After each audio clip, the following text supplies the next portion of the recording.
Qu'importe le rang d'un Jedi, qu'il soit apprenti, padawan, chevalier ou maître Jedi, une chose reste importante pour eux et même pour certains sites, l'apprentissage des formes de combat. Il existe en tout 7 formes de combat dont une qui n'est plus apprise et a été remplacée par une autre. Mais parmi les formes existent des sous-catégories qui ont vu le jour au fur et à mesure des années en fusionnant des formes de combat déjà existantes. Mais aujourd'hui on va s'intéresser uniquement aux 7 formes primordiales. On commence par la plus basique et la plus importante pour les Jedi, la forme 0. Non, ce n'est pas une blague. La forme 0 consiste à trouver une autre solution que la violence et donc éviter de sortir son sabre laser parce que les Jedi ne sont pas là pour combattre à la base. Comme il est écrit dans le manuel du Jedi, les meilleures lames ne sortent pas de leur fourreau, ça c'est beau. Bref, on commence par la forme numéro 1, Chi-E-Sho, qui peut être aussi appelée forme de détermination. C'est la seule forme de combat qu'un initié devra apprendre, les autres seront pour plus tard. Cette forme de combat est assez basique en se basant sur l'attaque et la parade tout simplement. Mais il faut savoir une chose très importante pour la forme 1, c'est la seule qu'un initié doit savoir maîtriser pour la simple et bonne raison que cette forme de combat est à la base de toutes les autres. Donc si vous ne savez pas maîtriser celle-là, c'est un peu mort pour le reste. Mais ne vous inquiétez pas, comme dit juste avant, c'est une forme très basique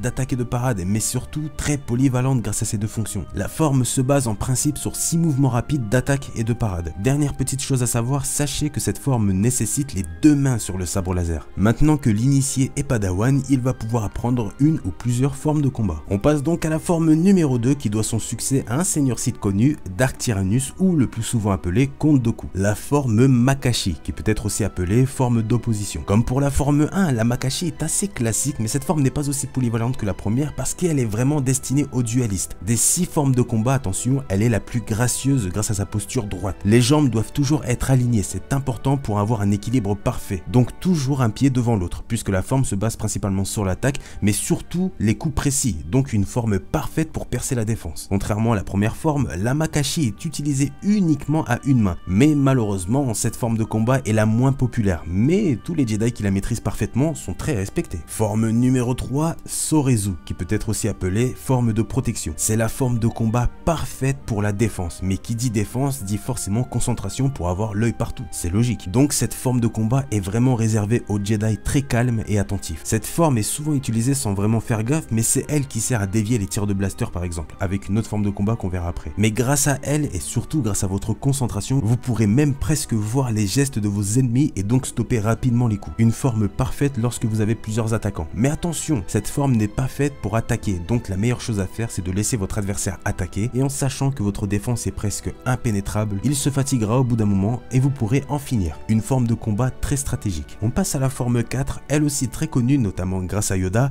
l'Ataru, qui peut être surnommée forme d'agression. Je pense que vous savez de quelle spécialisation il s'agit, une forme de combat axée sur l'attaque uniquement. Elle est déconseillée au Padawan à cause de sa trop grande consommation d'endurance. Comme on a pu le voir avec Yoda, cette forme se base sur des attaques en hauteur grâce à des sauts multiples, mais aussi des feintes. Mais qui dit style acrobatique dit forcément consommation d'endurance assez élevée. Donc cette forme doit être utilisée uniquement si vous êtes sûr d'en finir avec l'adversaire. Et cette forme de combat doit uniquement être employée avec un seul adversaire. S'ils sont plusieurs, vous vous doutez bien qu'une forme d'attaque ne va pas vous défendre. Seuls les maîtres sont capables de l'utiliser contre plusieurs ennemis. Cette forme de combat se base sur 3 mouvements importants qu'on peut voir aussi dans l'épisode 2, le saut, le tournoiement et la roue. Donc au final une forme assez délicate à apprendre. Mais ceux qui aiment le défi, cette forme de combat est faite pour vous. On enchaîne avec la forme numéro 5 qui est 2 en 1, la forme Shien Gemzo, qui est aussi appelée forme de persévérance. Comme dit juste avant, c'est une forme 2 en 1, donc vous pouvez apprendre la Chien sans la Gemzo ou inversement. Des 6 formes de combat, elle est la plus physique puisque cette forme demande énormément de force dû au fait qu'elle est vraiment pour les Jedi qui veulent dominer l'adversaire. Une forme parfaite pour les Jedi assez grands comme certains Wookiee par exemple. Bien sûr, c'est une forme très puissante mais assez lente, donc attention. Chose à savoir très importante, cette forme se base sur la forme numéro 3, mais le souci avec cette forme 3, comme je l'ai dit juste avant, elle est uniquement défensive, donc la forme 5 a été créée pour parvenir à avoir une défense lourde, mais aussi une attaque lourde. Et comme je l'ai dit juste avant, c'est une forme 2 en 1. Chien consiste à la défense et au rejet des tirs de blaster, comme pour la forme numéro 3, mais en plus lourd et moins rapide. Mais contrairement à la 3, la forme 5 permet de renvoyer le tir de blaster, oui, mais directement vers l'adversaire, ce qui n'est pas le cas de la forme 3, qui consiste juste à dévier le tir. Et l'autre partie de de la forme, Gemso, est axé sur la contre-attaque lourde. Faut savoir que cette forme de combat n'est pas très bien vue par certains Jedi dû au fait de vouloir dominer son adversaire par la force, mais si elle est maîtrisée correctement,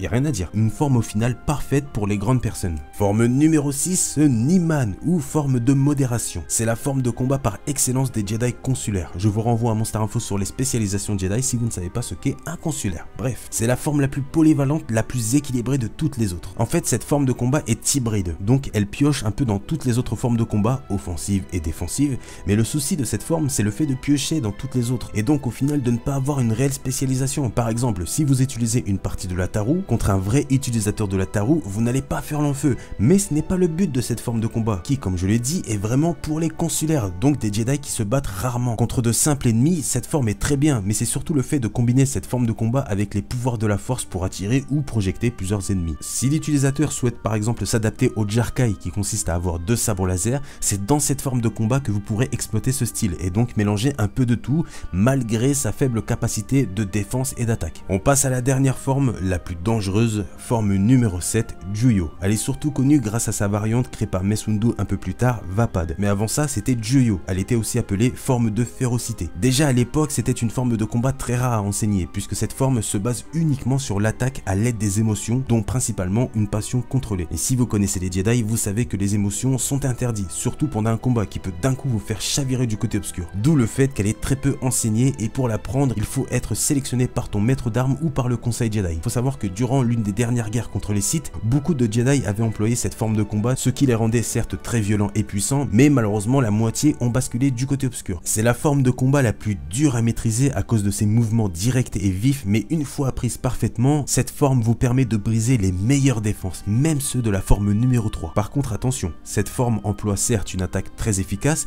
mais vous êtes vulnérable à cause de vos mouvements vifs, donc attention, une forme de combat très puissante et très rapide mais extrêmement dangereuse à cause de l'utilisation de l'émotion et de la vulnérabilité. Et pour ceux qui ne savent pas, Juyo est utilisé principalement par Dark Maul, adapté en plus de ça à son double sabre laser qui le rend moins vulnérable. Il est à ce jour le meilleur utilisateur de cette forme de combat, surtout que lui n'a pas besoin de contrôler ses émotions. Et bien sûr, c'est plus tard que Windu développera une variante de la Juyo nommée Vaapad, qui elle par contre sera destinée uniquement au maître Jedi, et surtout par l'accord du conseil, mais aussi par l'accord de Windu, puisqu'il en était le créateur. Par contre, petit truc à rectifier, beaucoup de personnes pensent que cette forme de combat utilise le côté obscur, alors que c'est totalement faux. Elle emploie des émotions qui se rapprochent du côté obscur, mais qui ne sont pas du côté obscur. C'est pas la même chose, attention, faut pas mélanger les deux. La forme se base sur des émotions contrôlées, mais elle ne touche pas du tout le côté obscur, à part bien sûr si la personne a été corrompue, ça c'est un peu normal. Mais sinon, elle ne touche pas au côté obscur. Et voilà, maintenant vous connaissez les 7 formes principales des combats au sabre laser. Bien sûr, un Jedi peut en apprendre plusieurs et peut même fusionner certaines formes de combat pour en créer une nouvelle, mais les 7 formes resteront toujours primordiales. Enfin bref, dites-moi vous dans les commentaires quelle est la forme de combat que vous préférez le plus, et dites-moi pourquoi surtout, j'ai envie de savoir pourquoi, vos motivations par exemple. J'attends tout ça dans les commentaires. Le Star Info touche à sa fin, j'espère vraiment que vous l'avez apprécié. J'ai vraiment essayé de vulgariser à peu près les choses pour que vous compreniez mieux les informations par rapport à tout ça, mieux les explications, parce que je sais qu'il y a beaucoup de néophytes qui ont du mal un peu avec tout ça, donc je pense à vous. N'hésitez pas en tout cas à mettre le petit like les gars, ça fait super plaisir, c'est la petite récompense pour le travail fourni durant cette vidéo, donc je compte sur vous, à me dire dans les commentaires bien sûr quelle forme vous préférez, tout ça comme je vous l'ai dit juste avant, et bien sûr vous pouvez vous abonner à la chaîne pour ne manquer aucune des prochaines vidéos qui vont sortir.